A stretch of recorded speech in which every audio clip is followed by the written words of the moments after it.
I'd be curious if you're working with an advisor right now, like let's say a PNC insurance professional that's been in the auto home life space. Their carrier has made them get their investment license. They're about to start investing, but they have no idea who they want to work with. What are you going to recommend them do?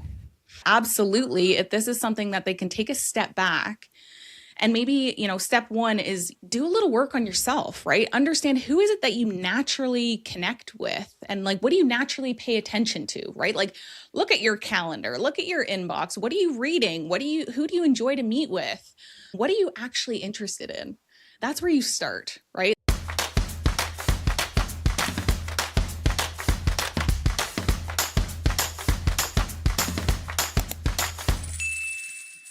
On today's episode, we sit down with Natalie Hells of Advisor Marketing, and we're going to break down exactly what you need to do right now, today, to determine your niche, who you want to work with moving forward, how you create your brand, how you become the authority in your space. With that being said, let's start the show. Hey, welcome to the Insurance Buzz. We are your hosts, Michael and Courtney Weaver, and today we have a very special guest on the phone, not on the phone, on the episode, Natalie Hells. Natalie, how are you? I'm great. Thank you so much for having me.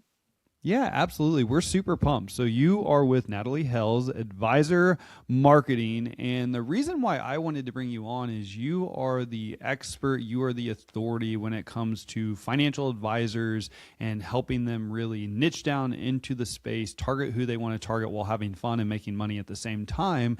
And the Insurance Buzz, our target market or our niche market of our community is really insurance professionals. And so many carriers right now are wanting their insurance advisors to become financial advisors. And so I thought it would be incredible to have you on.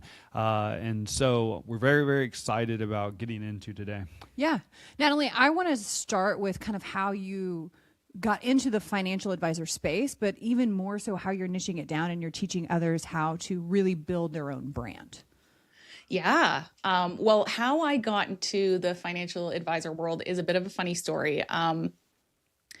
Definitely a different one and the majority of people. It started off, actually, I was working at a small marketing agency. I just graduated university, quite young.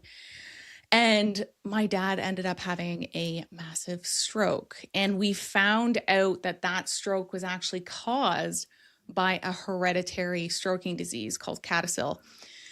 And so, not only were my mom was already disabled. So not only were we looking at kind of having that, my dad, who was kind of the main source of income in the family out of, work, out of commission, without insurance, we also, us kids, my brother, my sister, and I, were faced with the possibility of developing and having this disease also. So it was a 50-50 shot of me basically starting migraines when I was 35, starting to stroke at around that age as well. And so all the physical disabilities that could potentially come out of that, obviously cognitive decline as a result. And so me being, just graduated university, just started in the working world, honestly just started my life, and then being told that in 10, 15 years, it's essentially on a decline and it could potentially, this is something I could die from. And so, rocked my world. But my boss at the time was an amazing guy. And he said, first thing you need to do is go see my financial advisor. And so, that's when I met Vic. I walked into that meeting like super nervous, no idea what to talk about, like no idea what I was doing. My family were super blue collar and we'd never spoken to an advisor in our life. And so super nervous, but he sat me down and he actually told me about his family and how his dad actually passed away from heart disease when he was about my age, and his mother also didn't work. And so immediately just kind of built this rapport and felt like this person understood exactly where I was coming from. And, he walked me through basically the steps of what we need to do and got me all set up. But when I walked out of there, right, I'm like 1,000 pounds lighter because, I knew either way, now I was going to be set up. Like now, regardless of my scenario, I knew that if I had the disease, if I didn't have the disease, I was ready. It was going to be okay. It was a heck of a lot better than it was before I walked in that office. And so, I just realized, like, it came to me, like, why do people not understand what financial advisors do and how they can help? And from then on, I was like, you know what, if I am going to help somebody specific, I know exactly who that's going to be. And I know exactly, you know, how to help them, right? Like, there's so many, and as I'm moving through my own journey, right, I started off kind of in the marketing space and then moved up into a coaching firm and then practice management and Canada Life, corporate world. And as I'm moving throughout, my last 15 years, I just realized that where the advisors need the most help is really in helping them understand exactly who it is that they can genuinely connect with, right? Mm-hmm. And build a business from there, doing the work that they love and just stepping off that hustle train, right? And building a business that they can, that really compounds, right? Because it's something that they love and because it's something that they feel truly connected with, they have absolutely no problem talking about it from a really genuine spot in their heart. So that's what works, and that's what I help advisors do. Awesome. So I would like to start from the very beginning, and you just kind of called it like the niche, the ideal person you want to work with. Because in the investment space, there's a lot of people. You could work with individuals like the story you just shared that like they haven't even started planning yet. They want to start planning. So we're looking at maybe like Roth IRAs or something, like getting some type of investment plan set up. Or maybe you want to target individuals that are nearing retirement that have assets in place. They need to do a 401k rollover, things of that nature. So I'd be curious if you're working with an advisor right now, like let's say a P&C insurance professional that's been in the auto home life space. Their carrier has made them get their investment license. They're about to start investing, but they have no idea who they want to work with. What are you going to recommend them do? Yeah. So, the advisors, of course, they can do this on their own. Obviously it's a lot easier to have somebody kind of help you do this a little bit more objectively, but absolutely, if this is something that they can take a step back and maybe, step one is do a little work on yourself, right? Understand who is it that you naturally connect with and like, what do you naturally pay attention to, right? Like, look at your calendar, look at your inbox. What are you reading? Who do you enjoy to meet with? What are you actually interested in? That's where you start, right? Like yourself. And so it is a bit of a deep dive, but it doesn't have to be scary. There's tons of ways you can look at your bookshelf, right? Like there's tons of ways you can just learn a little bit more about yourself and what you're actually interested in. Before actually getting into the process of like defining a niche. And I think that this is where I do things a little bit differently, and I have 3 steps to kind of help advisors define their niche and help them understand what kinds of people they naturally connect with. And that's where I take them through like understanding their mega market down to their market segment and then kind of their market niche. And so your mega market is this like large category of people. So just like envision like a whole pie, right? Large category of people that, you could potentially connect. This could be women, this could be millennials, but I'm talking about those like larger categories, but you can't stop there, right? I think a lot of advisors, they're like, that's a niche. No, it's not. You can't stop there. And so that's just a large, but what qualifies this kind of large category for even being a mega market is that they self-identify. They see themselves as a group, right? So, because if they see themselves as a group, they have associations, they have conferences, they have magazines. Essentially, you can find them. And those people who self-identify that also likely have their financial issues in common. So then you can kind of narrow it down from that pie down to a slice where of your market segment. And your market segment is looking at the ways that you can naturally connect with that group. So what is it about you, your expertise, your story that they will relate to, right? That you have some sort of experience in, but it is that natural connection piece. And this is that piece that so many advisors skip. And it is the most important part, because this is what causes people to start conversations with you, to actually be interested in who you are as a human being and like talk to you. So this is what kicks everything off. Do not skip it. It's the most important part. And then, once you've kind of gotten such a good understanding of what it is that slice of people actually will resonate with you on, and that they will connect with you with, then you can get down to your market segment. And your market niche. That's kind of the more strategic sliver, right? Of that piece of the pie. And that's where you can start to look at,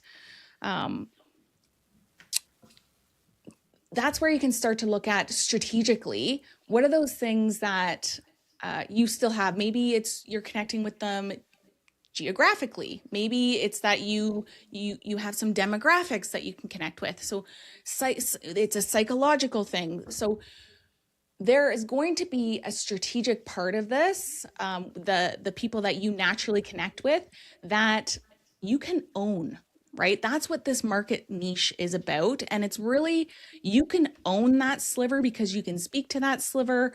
And also, there's not a lot of other advisors targeting this. You have some sort of advantage here that not many other advisors do. And it's not a large pool. Like there's, I'm talking about like maybe 1,000 to 10,000 prospects, and maybe 20 to 200 advisors can potentially serve this little sliver that I'm talking about. But it's some sort of strategic advantage that you have that not many others do. And from there, the third step is just differentiate from there, right? You think about, now that you understand strategically where you stand out, then you use it to your advantage, right? What is it that's going to be, how can you make yourself distinct, and how can you use that to make yourself known? And that's really the process of niching anyway, before you can even get into the branding and the marketing side of things.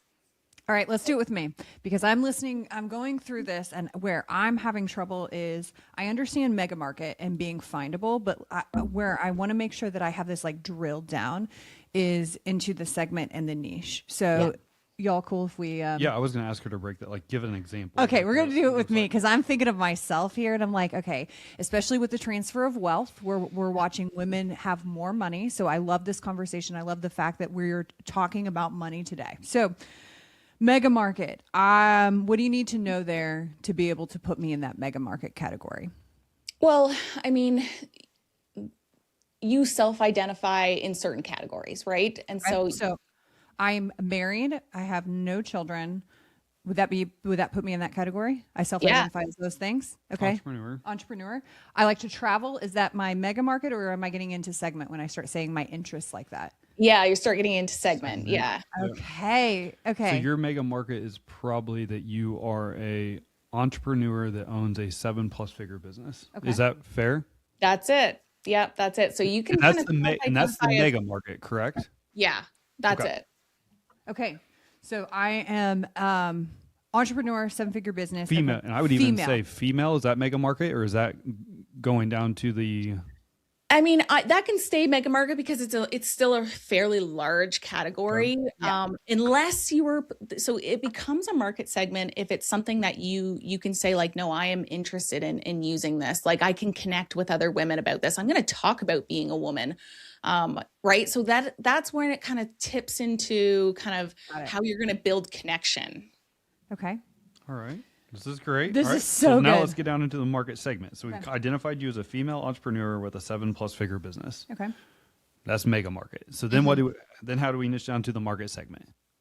Yeah. Then it's all about, okay, well, let's look at that mega market. Let's look at some of the things that they might be interested in that you are also interested in, or maybe you have education or experience or expertise that you can speak to that. And so you want to look at that mega market and say, what about that mega market that, and about me that they would find really interesting? Okay. So I don't have children. is that segment, or is that even niche, where we start to like niche it down and we start saying, oh, she doesn't have children, she might not want children, I'm creating a different plan for that? Yeah, I mean, and also you're willing to talk about it. Yeah. So not a lot of, you're what's considered like a dink, right? Like the fact Yep. that you are double income and no kid. So that is, that's an interesting thing to talk about, and it's who you are. But if you want to, if you're willing to use it strategically, like not a lot of people are. Right. And so that's where you get down to a market niche where you're like, no, I am willing to I talk know about you. it. Yeah. I'm going to say this because this is something that I'm not, oh, this is good. See how So you're using it strategically at that point? That's what becomes the niche. I'm still caught up on now. Dink? Now, You don't know what now when people start saying that, what do you do for? I'm a dink. You didn't know that term? Oh my gosh, dinks are like a whole different like segment of the population. That's good. All right, so I don't mean to throw us off. That's good stuff. No, All right. that's good. All right, so let's go back to market segments. So kids is more of a niche. So you like to travel, maybe. But I like that, Natalie. I'm so glad that you brought that up, because you said something there with the segment and the niche, where you said, and I'm changing how I say niche. It just depends on what I'm feeling. Well, today. You said I'm willing to talk about it. Are you talking from the customer perspective or from the advisor perspective? I'm talking about from your perspective here, because, are you willing to turn that into a strategic advantage, right? There's some people who would actually be hesitant to basically say, here's all the reasons why I'm really glad I don't have kids, because a lot of the time you get some pushback on that. Yeah. From people who are, a lot of the times who have kids, who are just very passionate about having children. And so you have to be willing to say, to get into that a little bit and say, absolutely no problem, but that's not me. And be willing to kind of like sit in your conviction. And if you are, then you are willing to use that to your strategic advantage. If you're not, no problem. That's not your niche, because you're not willing to use that to your strategic advantage. I love that you bring that up, because I think that anyone listening right now really starts churning around, what are you convicted about? And sometimes it is polarizing, of like people are like one side of the fence or the other, but the people who are on the side of the fence, you've just brought them into a community. You've just said, I will serve you. I understand the thing that you're going through. Now, if you were to say, so you just talked about how like travel is a big part of your personality as well. If you were to maybe say, I don't have any kids, so I can travel. And then talk about maybe, it would have to tie back to you being an advisor somehow. But I mean, like, let's say you were a travel agent for some reason. You could, of course, use that to your strategic advantage, because you could talk about all the ways how, either having, no children affects this travel scenario. And so that's what I mean about being more strategic in your thinking. So all of these things can kind of, it's funny, all of these things can either be, a market segment or a market niche. You're kind of noticing, you're like, is it this or is it that? It can be multiple, but like I said, you really have to decide what it is that you will connect with people on and what it is that you will use as a strategic advantage. And that is the differentiator between those two things, between like a market segment and a market niche. But it's like you have to get down to those layers and understand what those layers are, because that's going to define how you're going to talk about it, and likely define your own thought leadership even. Are you embracing AI in your business? Are you afraid of potentially getting left behind? Make sure, if you haven't already, book a call with us at Agency Coach AI. The reviews have been incredible. We are the most advanced AI software solution for you as an insurance professional, giving you and your team the ability to get live grading and coaching on every single call. Doesn't matter, sales call or service call. How about the ability to role play full-blown sales conversations, taking the awkwardness, the weirdness, the shame out of the peer-to-peer role plays that aren't that effective? How about the ability to have amazing reporting that's going to give you more data than you've ever had the ability to have as an agency owner? If you haven't booked a call with us at Agency Coach AI, make sure you click the link below. Other than that, let's get back to the show. Okay, so somebody listening right now, they have all of this. Then what do they do with this information? They're like, okay, I've distilled it all down. Boom. Is that where you were going? Yep. How are you attracting these people? Yep. Aside from the fact that you're now going to walk around with a poster board and be like, I'm a dink. I am a dink.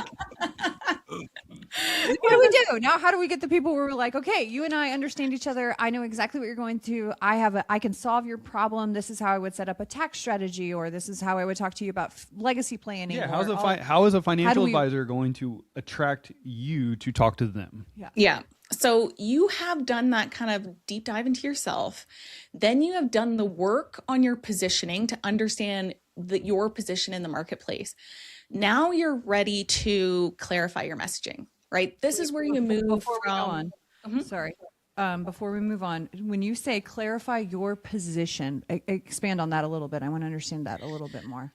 Yeah. So I'm talking about, when I'm talking about your niche and I'm talking about how to kind of break it down into like understanding your larger category, understanding what it is that you connect with them on, understanding what your strategic advantage is there, you're essentially making decisions for how you will bring yourself to market.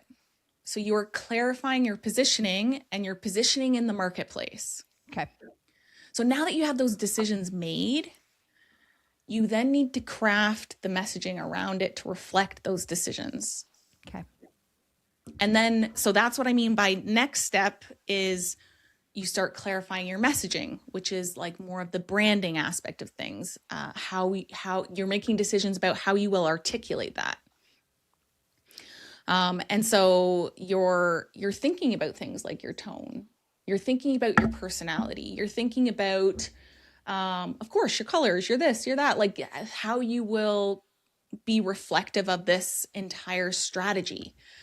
And so that's the next step. But I mean, as just an advisor, the next step you need to do is understand like, okay, how am I going to bring this across? How is it going to be a natural reflection of myself? Right.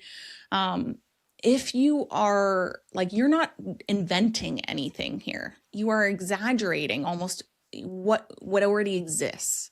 And so like, I am just a straight shooter a lot of the times, right? Yeah, exactly. I love that. Yeah. So, I mean, I probably won't be coming off as anything other than honest and likely a little blunt. And I know that about myself. And so I use that in my messaging. So my messaging, how I bring things across, like I help advisors clarify their niche and build their messaging and just however I decide to convey my message, it's usually pretty short, sweet, to the point. And so it's a reflection of me. And so that's what you kind of need to think about. How are you going to, one, craft your messages, and two, are they an actual reflection of you as a person? Okay. I love that. So can we go into, you want to keep going anywhere before I pivot on what not to do? That's a good question. Because we've really drilled down, like, okay, first let's take an assessment on who we are, what we're interested in, because like attract like. So let's see like what that, start there, narrow it down. Okay, this is how I'm going to talk to them. This is how I'm going to show up. I'm going to pretend like they are an actual person in the room, and I'm going to speak directly to that person over and over and over again. Okay, so what are the things that you're noticing financial advisors are really missing the mark on? Well, I mean, just doing this, right? Like taking this kind of 2 steps back strategically to really think about who they are and their actual strategic positioning and how that's going to affect their messaging. And it's the strategic foundation that they're missing because they are so busy. I understand, right? But busy doesn't mean effective, right? We know this, they know this essentially, or they come to figure this out after some time, that busy doesn't mean effective. And so I think that what they're missing a lot of times is taking that few steps back to really think about things strategically, because it does mean you kind of have to pause, but it really is taking 2 steps back to take 5 forward. right? Because this builds, right? This is not you starting a new conversation from scratch every time you get in front of somebody different. No, this is you learning exactly who is in front of you. And you can use that next time, because the next time you're in front of somebody that is, a likely they have similar problems, they have similar objections. So you are not starting from scratch. Every time you talk to somebody, every time you build some sort of post or thought piece, or you do a podcast, you learn something that goes into how you will then resonate with the next person in your niche. And so the difference between kind of being a generic advisor and being a niche advisor is that you become much more effective, because all of your learning, every single conversation you have, compounds. It feeds into the next, versus you starting from scratch and having to hustle in front of the next new person every time. Yeah. I love that we're having this conversation too, because we're watching AI like shift a lot of things. And I will die on this hill that as humans, we are our competitive advantage. So there are so many things that we can be and do and say, but we really have to pull those things out, because for the most part, we're all selling the same solution. The difference is who's selling it. The difference is the person that's sitting across the table or on the other end of the phone. And I think the more we turn that volume up, we really get to see, oh, I am for this specific person. Even if the market is absolutely crowded, there are so many things I think about, so many different products and skill sets that we all have that we can bring and we can emphasize, because even in financial advising, there's different products that you're like, I'm obsessed with this one because this is for my person and I know how it serves them. And you can just double down on that all day long. I mean, that's the difference between a Swiss Army knife and a scalpel. It's like, be the scalpel, be the thing where you're like, I need a very specific tool for this, and I know exactly who to refer you to. That it bridges the gap so much. Yeah, I have a really popular talk that I just did again this morning, and it's called The Future of Financial Advice. What got you here won't get you there, which is like a ripoff on that book from Dave Ballard. But it's so true. It's so true. Because what got advisors, to the space that they're in now is not going to be. So, I mean, if you think about how advisors, got clients 10 years ago, right? Somebody, a friend told them. Right? If you think about how clients are getting, how advisors are getting clients today, maybe they're Googling them, right? And if you think about what's coming down the pipeline, it's somebody saying, take everything you know about me and my business, and recommend a financial advisor in this city or that specializes in this. And it's very specific, right? Yep. And the AI is just going to recommend 2 or 3 advisors that pick that. And they are not going to be recommending a generalist, because AI doesn't even know what to do with that. There's no patterns there that AI can pick up, right? So it really is about, because the patterns that it's looking for is who is it that this person is for, right? Where do they show up and what do they talk about consistently? And who's trusting them to talk about these same things over and over and over again? Are they seen as an expert and a thought leader in this space? Yeah. Okay. This subject, now I'm going to recommend that person for that exact scenario that AI was asked about. Yep. That's how it's going to work. Nodding profusely over here. Yeah, We're I mean, like, so we just, Natalie, you probably don't know this about us, but we actually own an AI company for insurance professionals, and we actually have been writing a few customers here really lately that found us off of Claude because they were actually trying to go in and build one portion of our technology as role play technology. So they were trying to build their own, and it just wasn't going well. And so the Claude actually was like, I wouldn't recommend you build this. I would actually recommend you team up with Agency Coach AI. It will save you a ton of money in the long run and save you a ton of time. And so we 100%, and I'm going to also double down on what you just said with what got you here won't get you there. Thank you, Dan Sullivan. 10x is greater than 2x. Right? 2x. Yeah. So the landscape is changing in every business right now. So you work primarily with financial advisors. We're seeing the same thing in our space with spam regulations on telephones, with internet leads being more regulated, with individuals wanting to have more virtual appointments versus maybe in-person appointments. And so I'm glad you brought this up, because this doesn't matter if you're a financial advisor, a risk advisor, whatever industry you're in right now, which is primarily the insurance industry, because you're listening to this. Things are changing at a very rapid pace, but the one thing that is not changing is that people want to do business with people. Like, there's a lot of research and data to show that. So yes, your marketing may change. The way you attract customers may change. The way that you even do business may change. For example, most of you are being held to higher production expectations right now, and less on the service side. Things are changing, so you get to make a really conscious decision moving forward. Are you going to be in this, and do you want to be successful in the future, or are you going to find a new career? Like, that's how important what we're talking about is right now, even though I know it was all about marketing and niching down, which I actually think is extremely important in today's market, even in the insurance space, is who do you want to target? How are you going to target them, and how are you going to be the authority figure?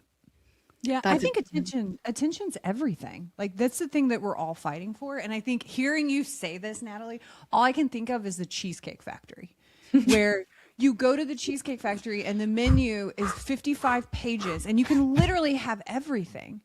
I've never once recommended anyone go to why would you call it the Cheesecake Factory and not just have cheesecake? Now, you do have a ton of cheesecakes too, but they didn't niche it down. I know, I agree. It's like, that's what Natalie, at least that's what I'm hearing from you, like screaming to people, is like, please be the best at like a tiny piece, and that piece will be something that pays you forever, because you're like, I know this person so well, and you're saying all of these things. These are ads. These are questions at the back end of every ad platform, is like, who are you targeting? Who am I putting this post or this video in front of? And when you know all of this, then you can really go, oh, this is working. I'm going to continue to double down on that, because some of these people don't even know they have this problem yet. Yeah. We're assuming that they know that they're not going to have enough money to retire. They might not even know that yet. And then you show up with the exact message on their Facebook page or in their Instagram story, and they're like, how did they know? That is me. And it's like, I know, because I know you. Like, I just think this is so cool. This is so fun. Well, that's exactly it. And I think, to both your points, that it is kind of, nerve wracking sometimes to think about this, but the advisor value is changing. No question.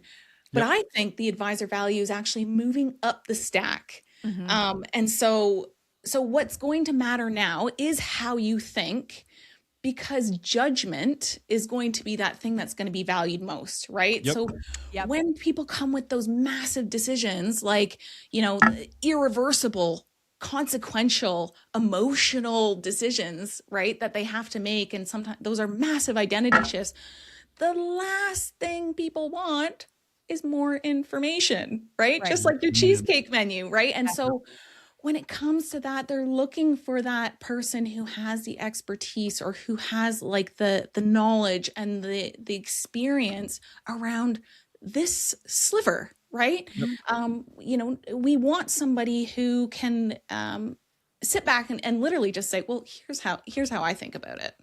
Because we know that that's all they do is think about that.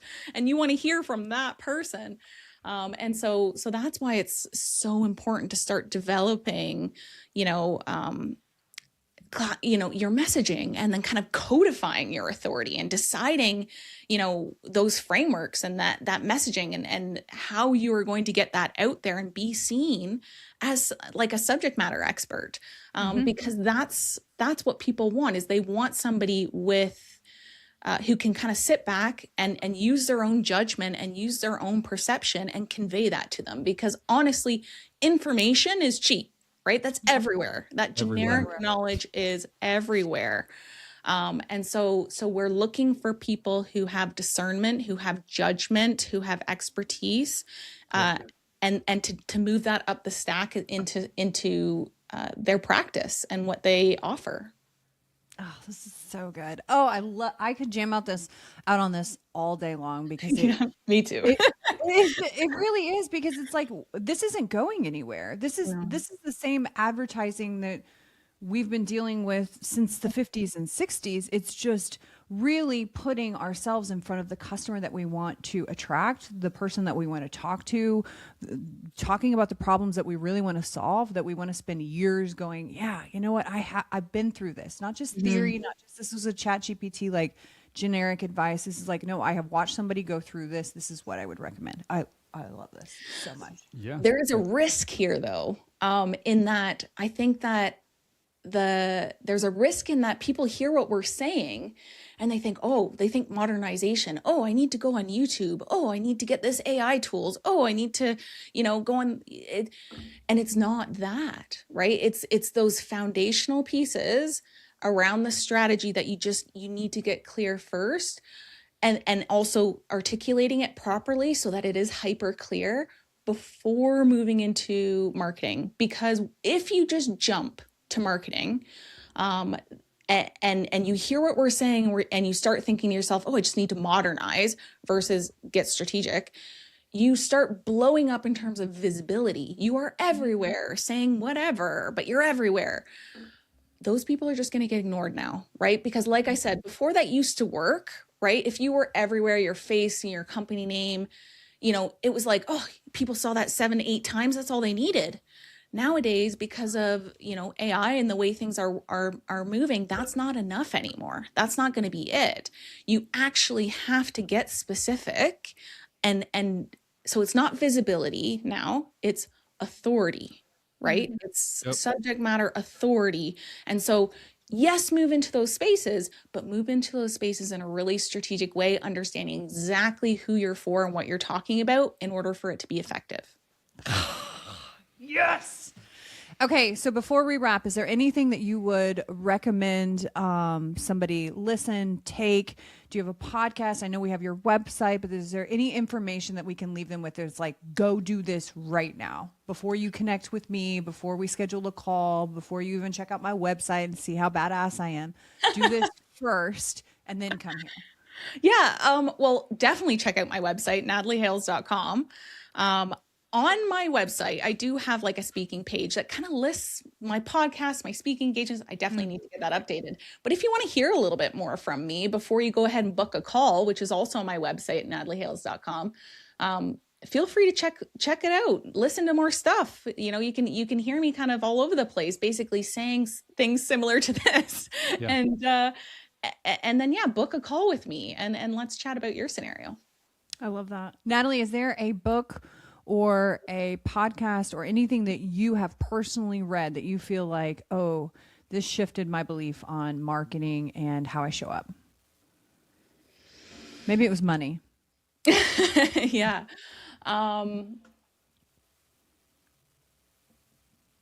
Honestly, anything by, David C. Baker, talking about experience, the business of expertise. By David C. Baker is about branding. And he, you know what?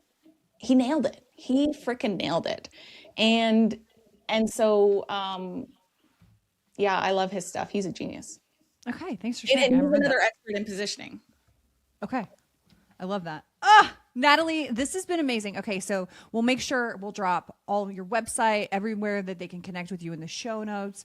I appreciate you so much. What's your social if they want to connect with you on social? I'm mostly on LinkedIn. Like I try and be there pretty regularly. So check me out on LinkedIn. And my handle's just @NatHales. Perfect. Okay. I love this. Perfect. Natalie, thank you so much for joining us today. This was fantastic. And for all of those of you who did join us today, thank you all, as always, for your time and attention, because it is without a doubt the most important asset you have. And we appreciate you spending time with us today on The Buzz. Go out and make it great. Thanks, Natalie. Thank you.